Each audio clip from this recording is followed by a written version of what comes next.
Somewhere in a dingy little office in 6 a.m. Geelong, Australia, a map maker is just about to go live. Hello adventurers and welcome back to the Red Quills. This morning I am doing my very first live stream out to you on YouTube. If you're watching this, hello. If you aren't watching this yet, if you're watching this later, still hello. I've got a few things that I want to cover this morning as we delve into this initial exploration into a new form of media. So what I want to do in this initial live stream is twofold. Basically, one of the things that I've been doing for the Red Quills is that I've been running a new newsletter in which I combine all the things that I come out with on a weekly basis into one very specific area so you can get all of them. When I come out with a video, which I do every week, I also write a blog post. I come out with a downloadable on Patreon. I have other downloadables on social media as well. And now I'm coming out with a weekly tip or a challenge that I use to sort of show what the topic of the week is. And if you want to find them out, you can join the newsletter. And in order to get interest in it, what I've been doing is I've been running a competition. So it's just a live draw for a prize for people who signed up for the mailing list. So I'm going to do that right now. But before I do, I wanted to thank all of my Patreons, all of my members who are on YouTube and on Patreon. So I wanted to thank Adam, Chris, Jeffrey, Joseph, Paul, Mind the Wizard, and of course Mega Pokemon in general, but also Mega Pokemon 189 in particular, as well as Dave, Julio, Dave again. I've got two Daves, aren't we lucky? Jedediah, Jono, Mark, Ryan, Tony, and Thomas Dax. Thanks everyone who supports me. It's absolutely fantastic to have this community around me. If you do want to join the community in a less financial way, you can join the Discord. The link is in the description below. You can find that there. I've got 2 comments already. Hi guys, it's great to see you both. What I am going to do now is I will quickly draw the name for the winner. I've got a little bag here. You can see it down here. And I am going to quickly read out who I have got. I have number 42, Michael Howe, artist. Congratulations, Michael. I will be sending you through 3 maps of My World Array. I've got them completed. I'll send you an email, but if you wanted to comment, if you are watching, let me know. Otherwise, what we'll do is get onto the topic at hand. So what I'm going to do today is I'm going to field questions from anyone in the chat. I have it up here. Yep, congratulations, Michael. Thanks, Jishawn. And what we're going to do is just talk about a couple of map making things. I've already had people send in some questions that I will talk about today. Hi, Lana, and we will go into some map making concepts as we go through. So one of the things that I'm going to start off with is just a blank sheet of paper. I'm going to broach the subject of creating a map by very quickly sketching one out. So I'm going to do a border first. I know that this isn't very straight, but I'm sure everyone can forgive me for making something a little quick, because ruling it out, oh, that one's a bit there. Sorry to get everyone's hopes up. Hey Kip, I've got a couple of your questions here. I'll ask them in a minute. So I wanted to talk about how to make continents really quickly. And what we're going to do for this is I'm going to talk about what I call the glass shatter method. I'm going to move the camera up a little bit. When you've got your border like this, you're going to imagine that you have basically shattered a pane of glass. You want to do some straight lines across here in pencil, like that. Ideally, you have a couple of the shatter points, smaller points, where you've got sort of shards coming off like that, and you can divide the area into those shatter points like that. All right, that's more or less what we want to do, because these shatter points are going to show us how we can create a continent in a way that's really quick and really easy. So what you basically got is you got large areas and small areas.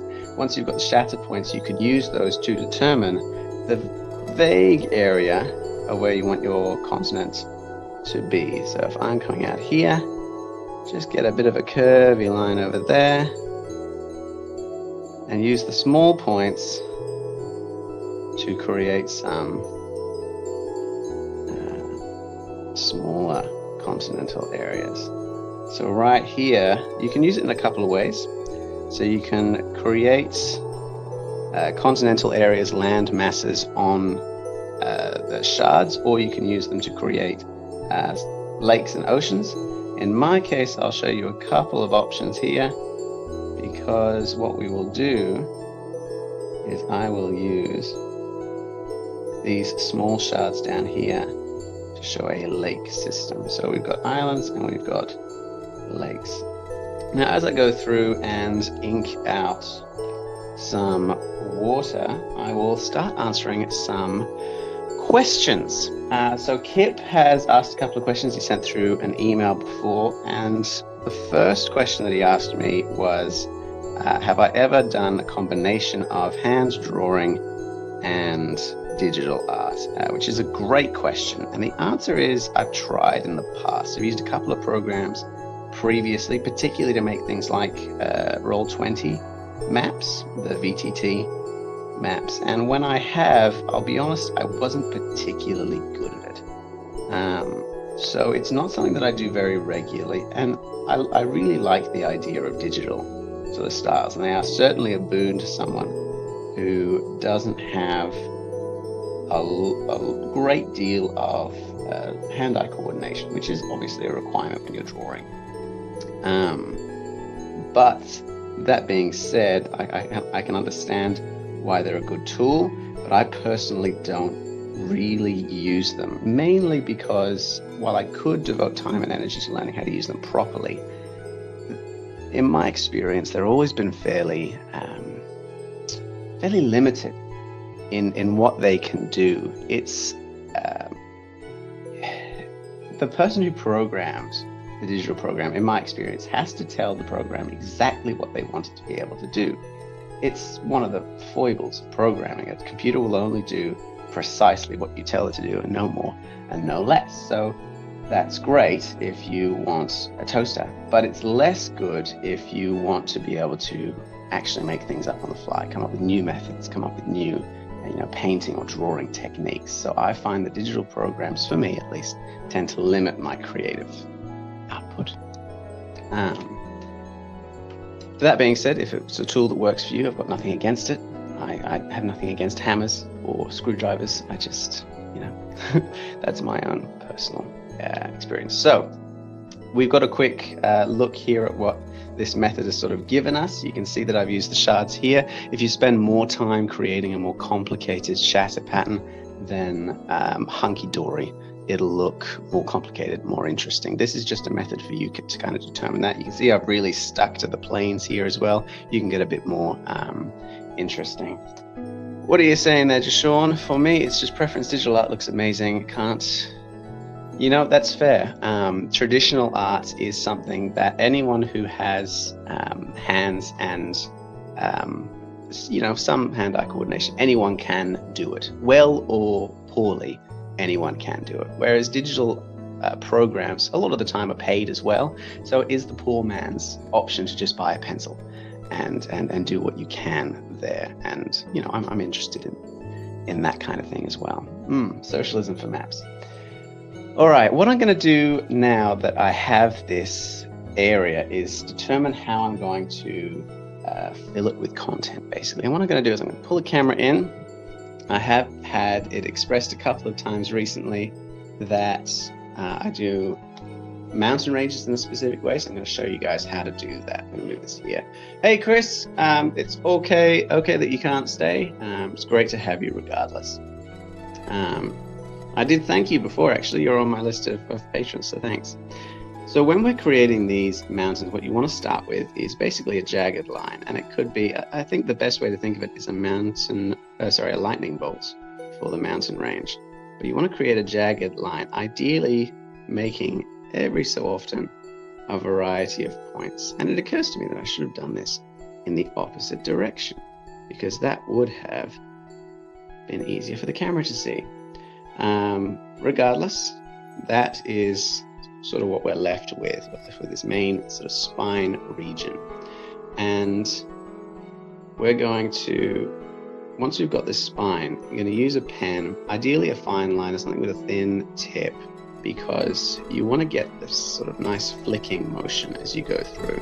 You're going to take the points of this and you're going to make a flicking motion to the left and the right. So I'm going to do the left first. That's going to show us where the slopes of the mountain are in either direction. Now you can see that I'm making all the lines roughly the same size, and they're all in the same angle. So once we've done that side, we do this side. And you can see that it comes together really quickly once you've got an idea of what you're doing. Only worry about the tall peaks first, the specific peaks of the mountain ranges, the high points, because what we're going to do after we've done these sort of major ridge lines is we're going to come in, move this camera again, we're going to come in with smaller lines, again choosing the peaks and the ridges. Going to make smaller offshoots, smaller lines that will give us a much more organic sort of feel. And that will help us to create a mountain ridge that looks quite nice. Now I don't have my pens this morning, I don't have my paints this morning, but well, I'm just going to use a pencil to shade that in.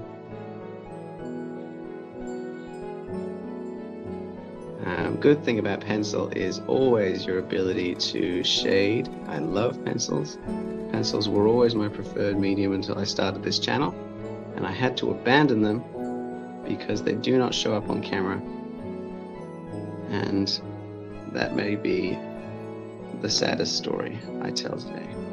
So we're in luck. All right, so we've got some shading there. We've got some mountain ranges. I'm doing it very, very quickly for the benefit of everyone watching, so I do it as quickly as possible. But you can see how that's sort of shown up. I'm going to do a couple of quick ones over here. You can even do a couple of branching lines if you need to, but your mountain ranges should come together very, very quickly. As I'm finishing this one, I will answer Kip's second question. Good on you, Kip. You asked 3 questions. We love that. Which is, what influenced my love of drawing maps? Great question. Short answer is escapism, because, well, I mean, who wouldn't? I grew up reading, The Hobbit, the Belgariad, a lot of the fantasy novels from the 80s, which are honestly now too, I don't want to say unpopular, but maybe a little bit obscure for pop culture. And one of my favorite parts was the map in the beginning. I'm a very visual person, honestly. And so it was great to be able to read them and see what the world was like. And I would often, indeed, just sketch out the maps based on what the book had, add in my own places, and go from there. And then when I got older, we lived on the edge of a national park in Western Australia, which, for those who haven't been there, is lovely to visit, and an absolute barren wasteland 9 months of the year. And don't come at me, Perth people, but it's true. And we had this huge national park, and so my brother and I would often go out walking, and we created this sort of encyclopedia of maps, which I still have hanging around somewhere, actually, but I'll have to find it another day. I'll make a video on it. And it was sort of this topographical map of all of the valleys and ranges, and we named all of them after various places in Lord of the Rings and The Hobbit and The Silmarillion, which was my favorite book. And I loved making it so much. And I learned from real life map makers like Wainwright, who I talk about all the time on this channel, because we stand Wainwright. And the more I did it, the more I sort of enjoyed it. I had this established style. And then about sort of 18 months ago, one of my friends said, "Hey, Ryan, I'm making a map for my, my D&D game. I know you're half a continent away at the moment. Can you make a video on YouTube to show me how to make it?" And I did. And that's how we started the YouTube channel. Isn't that great? Yeah, I know Tolkien's not everyone's sort of favorite, method of fantasy storytelling, which is interesting because he's by far the most sort of formative. But he has a really distinct style and a really distinct way of making maps. Actually, I should make a video on Tolkien's maps because I find them quite interesting for the method that he used them to world build, and for the fact, of course, that most of the maps that we know of as Tolkien's were actually his sons. They were Christopher Tolkien's. And I really, really like seeing the difference between Tolkien's sketches and his son's adaptations and sort of more decorative style that he developed with the publicist and with the illustrator. And I found that really, really interesting. All right, let's get back into this. So we've got a sort of coastline here. We've got a mountain range. Really, really loving it. What I'm going to do is I'm going to draw in a couple of cities and talk about how their relationship is based on geography, and their geography dictates relationship, and all the sort of various there. So we've got, as you can see, the strait here, which means that for navigating purposes, all of the ships that pass through the strait, and you're going to want to assume that any ship will want to pass through the strait, is going to have to come through this point. So if I were an enterprising explorer, I would found a port, depending on how sort of stormy this place is, either right here in the middle or just off to one side. So what I'm going to do is I'm going to put it here. I'm going to call this strait the Moor. I can't remember if I've got that from a specific book, but a moor is an old English word for mouth. So it's going to eat ships. We love that. All right, I'm going to put a city here. I'm going to assume that this coast up here is the more gentle one. So you've got the mountain ranges up here, and mountains are generally fairly good to found a city next to, not right next to, because you've got landslides and all sorts of things.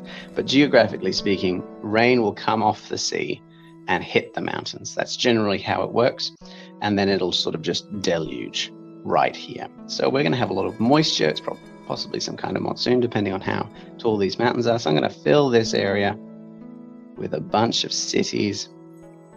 Yay!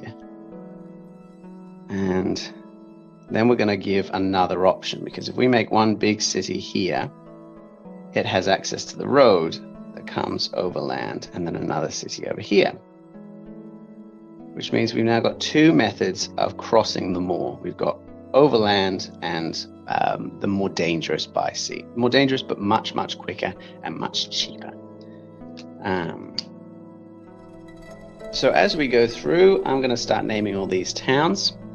One day I will talk about the methods that I use to name towns, but not this day, because I honestly I don't know the method. I just kind of do it now. So I need to really kind of think about where that comes from so that I can help articulate that better. As I go through, we'll talk about one of the new questions. If anyone's got a new question, stick it in the comments. I've got a couple of them here.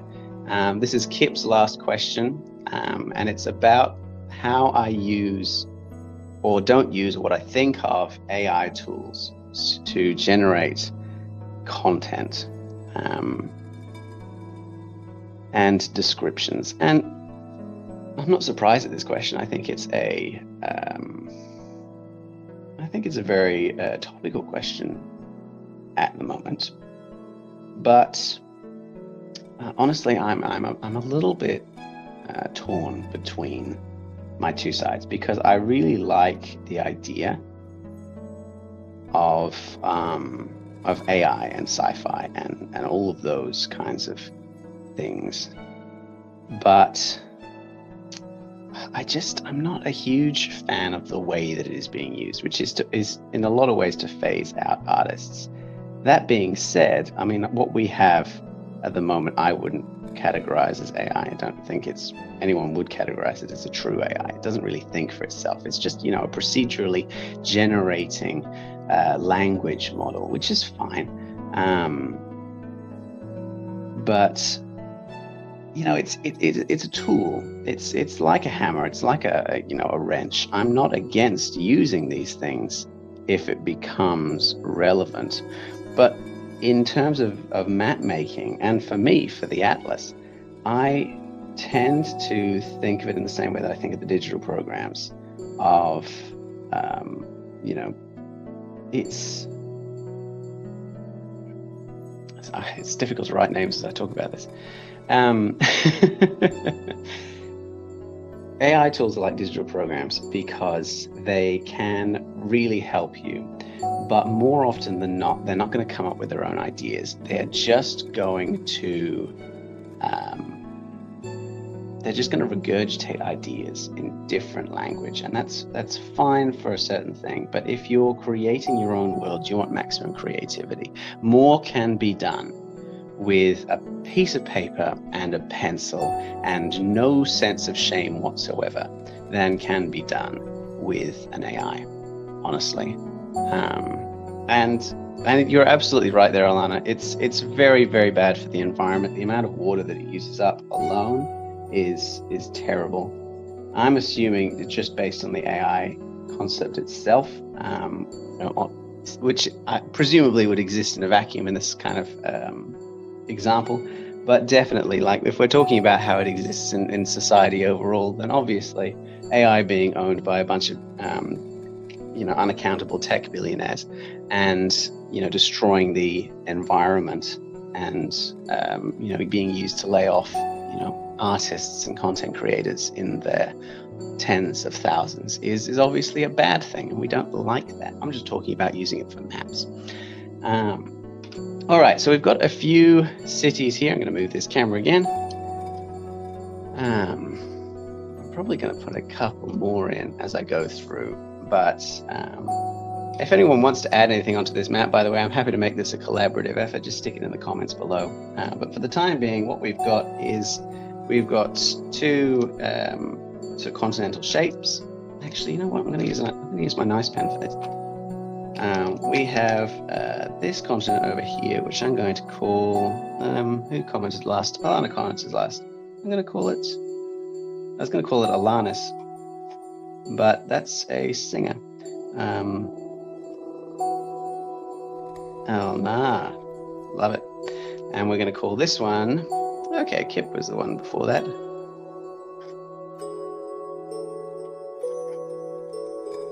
going to call it Piku. I'm going to add a couple of names on there, letters, I mean. So we've got two continents here, Alna and Pikur.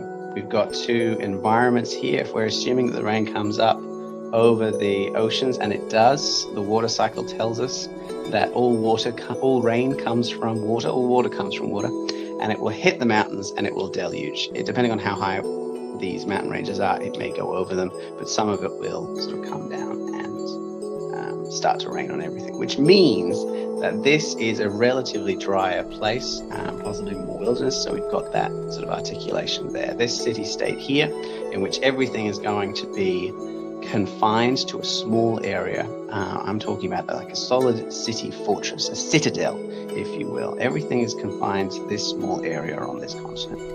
It survives almost exclusively because of the trade that comes through the moor here. It's probably subsists for itself off a lot of fishing, but I wouldn't be surprised. There are some mountains here, but if the rain's coming up that way, then it probably gets much less rain than these cities do over here. So it can have the capability of having a few crops, but probably not as lush as the coastline of Pikur up here. Up here, we've got a much more spread out area. You do have the opportunity for more settlements, but that means that each of them has a lower population, and therefore it has less of a technological advantage of something like Delata here. The more people you have in one place, basically the higher chance you have of having some kind of technological breakthrough or some kind of renaissance, to use the European term. But because you need about 100 sort of food growers and laborers in order to support one person who is a specialist in some kind of mathematical or artistic degree. In these kinds of societies, they don't have the technological advances that we have. So farming, laboring, fishing, they will take a great deal of time and will mostly only go to supporting the locals and not the the nobility.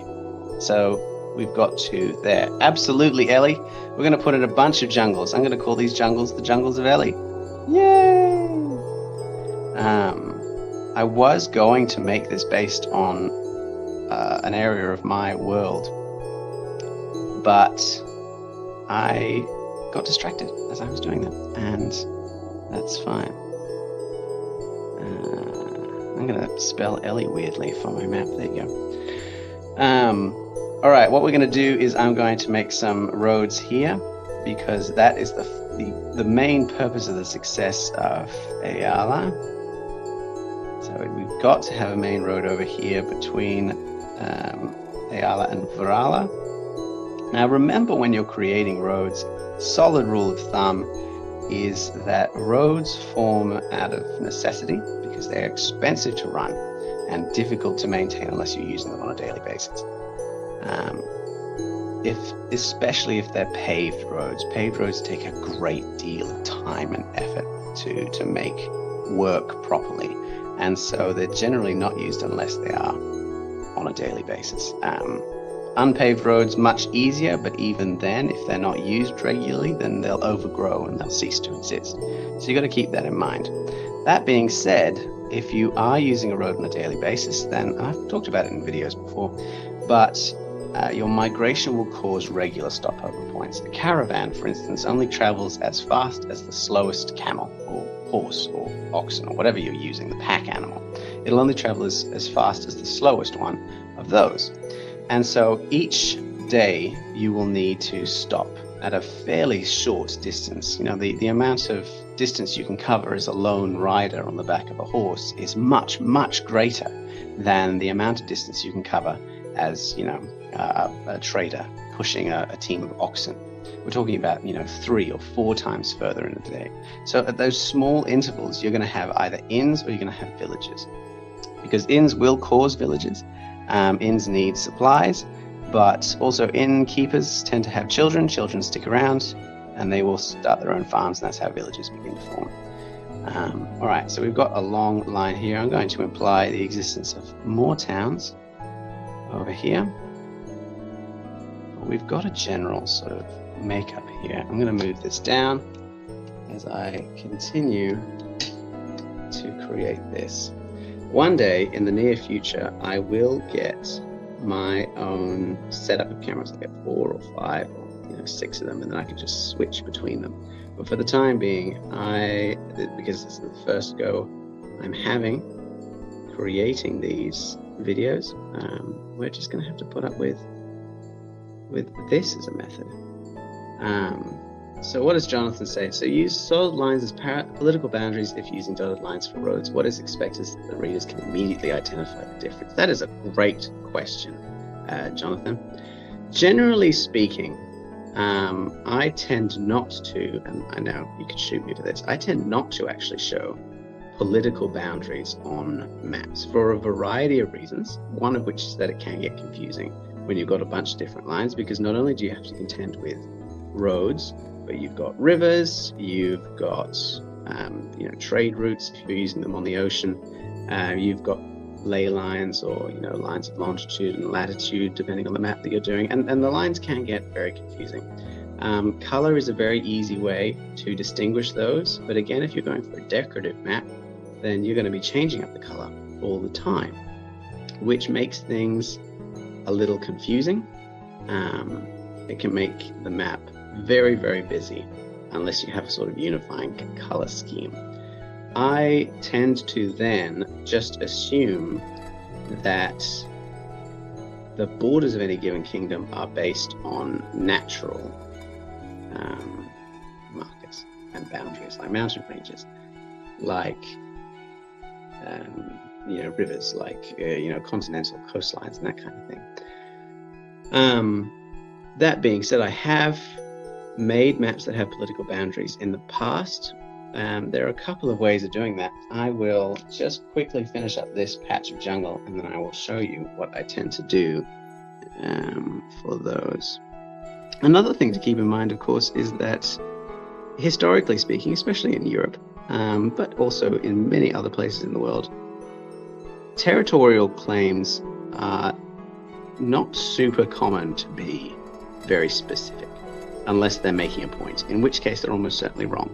So if you were a map maker in, say, the 15th century, you're making a map of Europe, and you could say, yes, the Duke of Venice has said, everything around the city for a radius of 50 miles is, belongs to him. And you can be like, okay, cool, that's,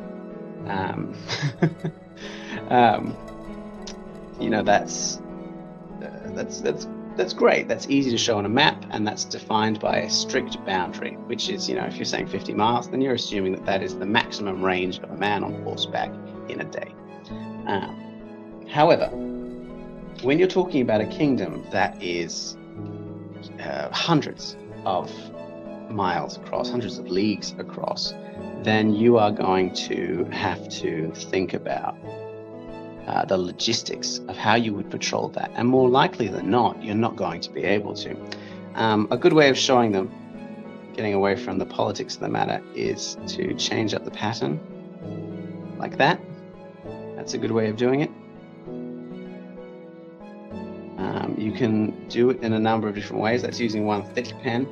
I would always recommend for anyone who is starting making maps just for the beginning that you get a variety of different thicknesses, because honestly it's just such a life changer to have different thicknesses. Actually, this is a 0.2. What I'm going to do, I go all the way down to the 0.5 these days. This is a 0.5 millimeter fine liner pen. It's a uni pen, and I am just loving them. So what I'm going to do here is I'm going to make it even smaller. I'm going to give Multi its own little pocket. Yay! The Multi pocket. There you go. But if I were to use another method, actually that's so small you can barely see it. Let's go in.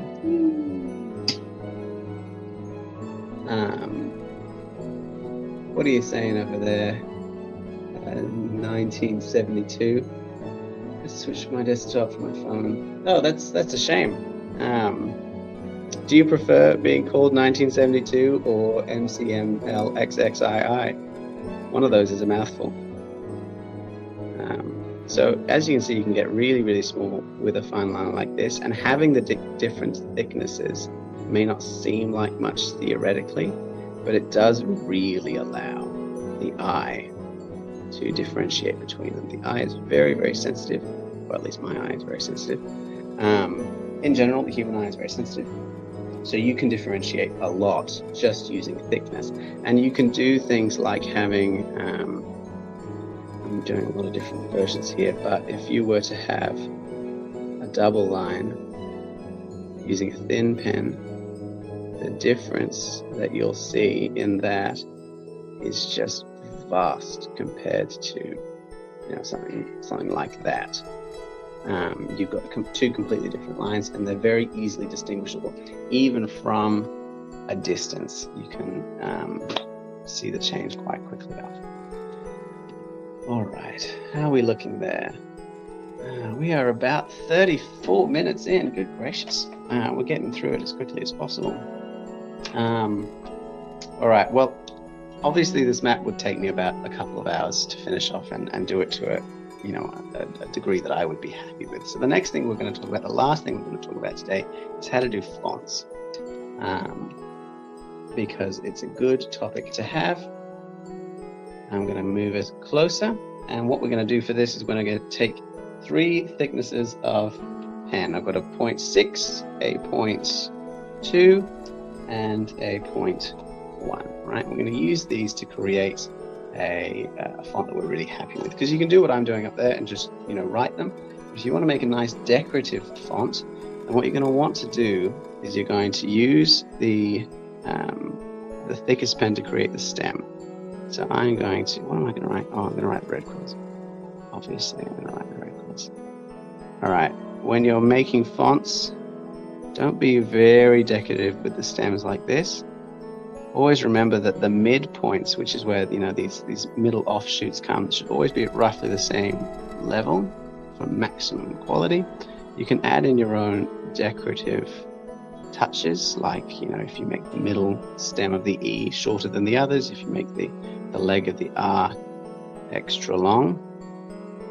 There are all sorts of stylistic, artistic flourishes you can put in, and we will go into those. So what you're going to want to do is you make all of the letters roughly the same width, exactly the same height, and using the exact same midpoint all the way through. You've done that using the thick pen. So now we come in with the 0.2, which is our midpoint pen. And what we're going to do is we are going to thicken up the exterior of the lines. If you really want to, you can use it instead of thickening up the lines. You can just use the thick pen for the vertical stems and the thin pen for the horizontal stems. But in this case, I'm using it to thicken because it is easier for me to think and talk and work at the same time if I do that. All right, I'm going to finish up in about 3.5 minutes. So this is your opportunity to ask any questions, distract me before I finish up for the day. I'm going to keep going through and creating these words. And I do, by the way, I want to thank everyone for joining me live. I wasn't sure whether anyone would. I wondered if I would be speaking to the void and people would only join later on. I'm sure people would join later on. It's just, this is quite early in the morning for me. I know it's better for my American and English friends, but it's always a bit nerve-wracking trying something new, I have my handy-dandy coffee, but I did wake up particularly early in order to do this. All right. Now, actually, I've got these banners. I should have been using them. Here we go. All right.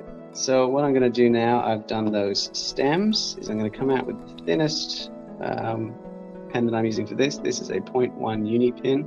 It is not the smallest I have. I tend to use this for my thin labels, my small ones. But it's great for this because all you need is relative thickness. So you come in with the thinnest one and you make sure that all of the edges are pointed. I'm going to come in even further so you can see the detail as much as possible. So we're looking at serifs. We're looking at making things look nice and decorative, making sure that all of the edges are square. And you can add in decorative flourishes like, adding in a dot on the E there. What we're going to do is we're going to make all of these edges nice and pointed. You won't be able to do that without a thin pen. Unfortunately, fine liners tend to have a very rounded nib. If you can get a flat-edged pen, that's fine. I find them quite difficult to use. And if you're struggling with that, then getting different thicknesses is definitely the way to go. All right, how are we looking? Red Quills. All right, I'm just about to finish up. What I will finish up with is showing what we worked on this morning, thanking everyone for coming in and joining me today. Move that slightly as I switch to this camera. All right, thank you for joining me for the live stream. It's been wonderful to have everyone here. It's been great to talk to you all. It's wonderful to have a community like this. So hopefully what I will end up doing in the future is doing more of these live streams so that I get the opportunity to make a map in real time, and the live streams will probably then go for a couple of hours and I can talk about what I'm doing as I'm doing it. You guys can ask questions and we can work on things like that. At the moment, I haven't got any plans to do one in particular, but what we will do is, if you are interested, if you want to watch these, if you aren't catching this live and you do want to see it, another one later on, stick it in the comments. I will be reading them. And as always, of course, you can definitely join the Red Quills Discord. You can come and chat to me on there. You can send me an email like Kip did.